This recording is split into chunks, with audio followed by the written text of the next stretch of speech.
rin sa mga nakakatawang character na napanood ng kanyang mga tagahanga sa telebisyon. Matatandaan din ang pagganap ni Comedy King Dolphy bilang Darna, pero si Chiquito ang naging unang male Darna sa Terrible Double.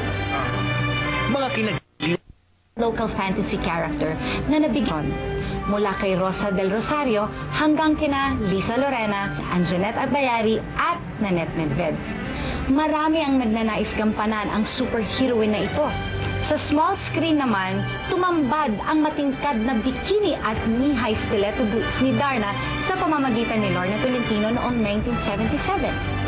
Darna also endorsed an AUV in series of television commercials with Abayari along with Binibining Pilipinas titleist Daisy Reyes, Maria Sovietskaya Bakod, and Alma Concepcion in various versions of Darna. Sa entablado naman, Lisa Macuja brought Darna to the stage in a production by Ballet Manila.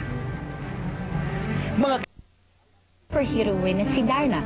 At kung Darna sa telebisyon at pelikula, ganon rin ka-in-demand ang role bilang Dean.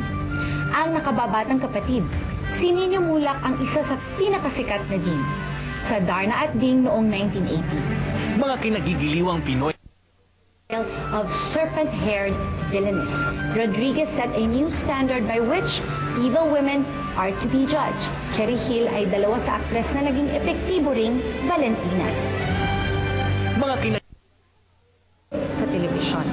Kathang-isip rin ni Mars Ravelo ang Captain Barbell na ginampanan ng television Macho Men and Bong Revilla. Si Herbert Bautista, isang television personality na ngayon public servant na. Matatandaan bilang isang magkakariton na si Enteng kasama ang Tony Award-winning Lea Salonga bilang kanyang Lady Love. mga kinagigiliwang Pinoy Got this incredible ability by being exposed to a rubber tree hit by a meteorite.